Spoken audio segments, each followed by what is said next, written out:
Wahome, there was someone who was asking about sponsors and vendors. If someone, has seen this, they're liking this event, is there room for sponsors and vendors in the Dinner with Champions? There's room for there's room for sponsors and vendors. And Ruth, having been part of this event, understands how important that is. Yeah. Again, just ticket sales, which is $50 a piece, they're not gonna. They can't. Ticket sales only, I think, cover if we sold out, which we will. I think because we started out at $250, and as I say, it's just $200. So if you haven't gotten your ticket, you better do it now. runwithkenyans.com. We do rely on sponsors to kind of like bridge that gap and get as close as possible to breaking even. The thing about it that I like about what we've done so far, or at least in the past with Run with Kenyans, you get to see a lot of really interesting businesses that you're like, wow, this is so cool, right? I remember there was, and if you're hearing this, hope to see you. There was Azizi. It's like these kids, Kenyan children books.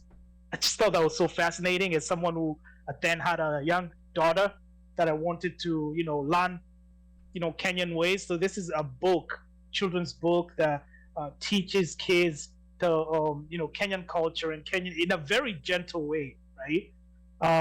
Then I remember tea. I remember there was like a boutique tea company, and I don't know who mentioned it to me. That company came to blow up. I forgot the name. There's a tea company that was just starting up. They came and sponsored with us. So we see that, and we'll also see the big ones. I think we've had Cooperative Bank of Kenya, those types. Had MoneyGram. But to me, the small sort of like startups, businesses, this is your opportunity. If you want to reach the Kenyan market, this is your opportunity. Reach out to us at events@runwithkenyans.com. You're going to find that the cost of sponsorship is not going to be prohibitive. Definitely, it's not going to be anywhere close to what you would pay to be able to participate in a marathon proper. And let me just make mention of this real quick, right? This is more of an aspirational thing, but this is what I've shared with the team that does this in Chicago. I think this ought to be a multi-day event. Instead of us doing eat dinner, it's dinner, we eat, we're happy, we're gone, right? How about we make this like maybe even a week-long event, or at the very least, a weekend-long event, and we rent out a place like the Back Bay Event Center, the place that we're going to be having for that evening. What if we had that blocked out the whole entire weekend? So number one, our runners will know that's their base. Runner. If they're chilling, because they don't do much when they're here, they just sit in their hotels, That's right? true. That's Want to true. drink, they want to pop in for Mursit, they'll have that. Come on, Najua, Mursit. Come on, you too young for that, right? Yeah. Yeah. That will be the milk that they drink and the Kalenjin drink, Yeah. that milk. And a lot of people believe that's what makes them fast, right? So the runners, they would just stop by just because it's their spot. And guess what? When the runners are there, now that's the pull. That's what will drive foot traffic, right? And as soon as you have foot traffic, now you're talking to the sponsors will listen. You see what I mean? At that point, Sasa, you'll have an event that's really major. You have an opportunity for people who can't make it to their dinner to have something going. You have an opportunity to do all these maybe clinics and presentations, or maybe film movies. I think it was in 2015 we had a team that had a movie out, right? That's affiliated with forgot what the name of the runner is, but there's Career. I think with Career. Yeah. There's a movie that was out. I think it's called Transcend.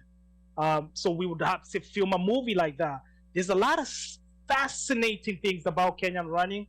For instance, there's been this debate that I believe has never been settled regarding whether is it nature or nurture, right? Why is it because it's insane. The amount of talent just doesn't make sense.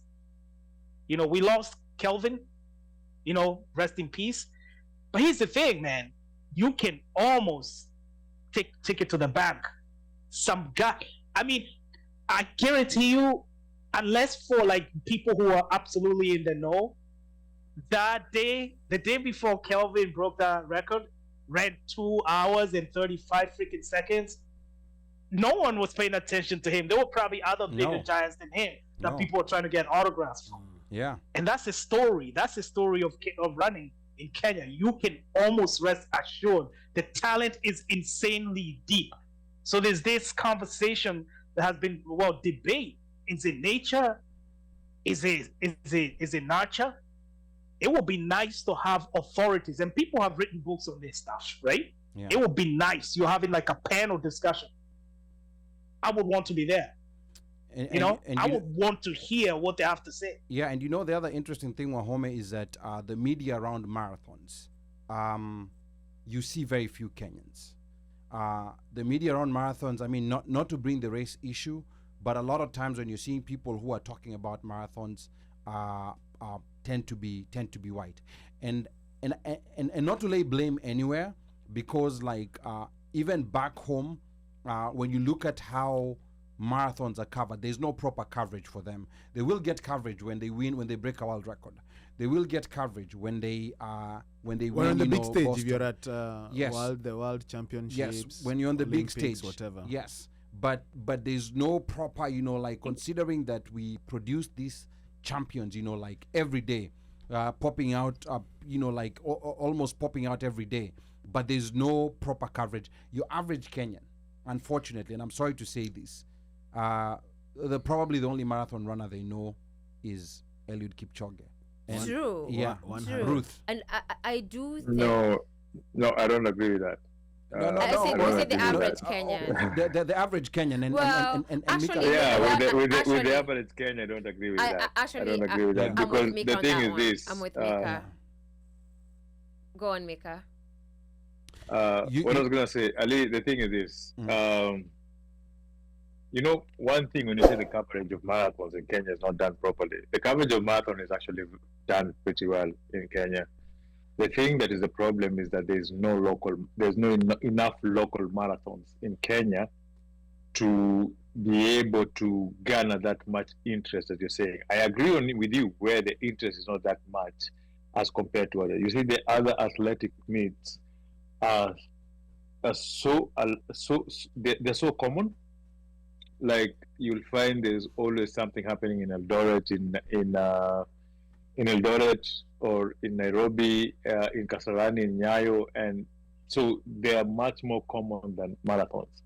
And the marathons that are actually held in the country are usually things like the Nairobi Marathon, charity marathons, right? Yeah. Not marathons that you find that people are coming to competing. And I think that is what needs to happen much more. Most of the Kenyan marathoners run outside of the country.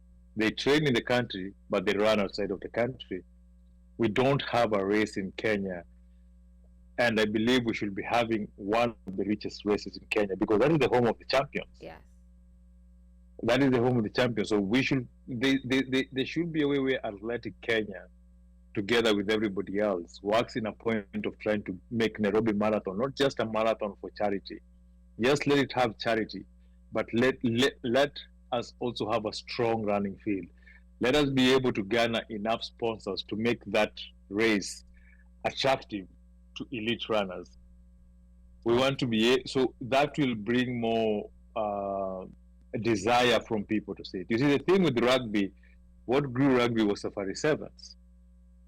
The fact that Safari Sevens grew and brought international teams, and then we saw the 7 teams getting better and better, actually going outside internationally.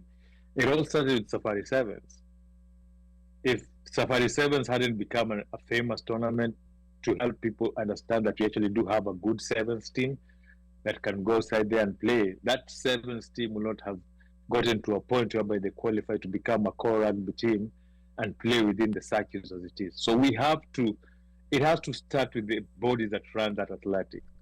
As much as we can say that there's coverage, there's only coverage of what's available over there.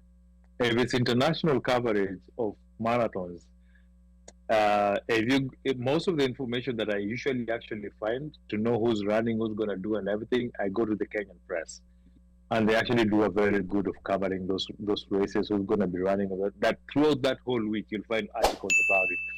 You'll find them talking about it. You'll find them knowing. So people do have that. There's information for people to know that knowledge and knowing who's running in the team. It's just that fact that we wait to see them outside of the country than seeing inside of the country. It was growing it. Is what's stopping it to grow that much. If we had Nairobi Marathon and that marathon was going to be run with all the elite runners in our marathon, in our marathon field, and then international runners are coming, and it's something as big as the New York Marathon, it gets that much of coverage. Trust me. Just the way the Safari Rally is so famous in the country that mtu mwenye yuko Northeastern anajua kuna Safari Rally and they will know who's coming to race. It will be the same with the marathon. Okay, Ruth. Yes, I agree with Mika, because I think I've seen people pay attention to the sport running in Kenya if there's a competition.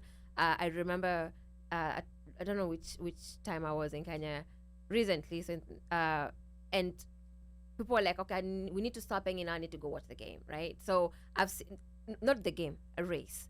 So I've seen that. I think what we lack is also the tracking. You know how like from here you can track somebody in college, how they move, this regular sports like football or basketball or baseball, right? Yeah. I think if we had that, like kind of reporters dedicated to like watching who is gonna come out of running in Kenya from Iten all the way to wherever marathon they end up running at, I think that will create that interest in the game, in the race in Kenya, in the sport in Kenya. So I think there's that piece.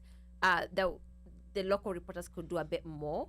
I just don't think though there is incentive for that currently. Yeah, I tend to agree with you. I think that's across all sports. Yeah, I tend to agree with you in terms of, like sports journalism, is not properly funded, and it's not. And it's not highly regarded. For example, if you are a journalist and you're doing sports, and you're good, they upgrade you to politics. Yes, true. I'm going to give a good example. I know somebody who was done. I'm going to give a good example. Wahiga Mwaura, actually the first international award he got was the coverage of Masai Morans playing cricket. That's the first award he got. He was a sports journalist. But because he became so good, Citizen decided, wewe umekuwa, you become too good, toka hapa, ingia siasa.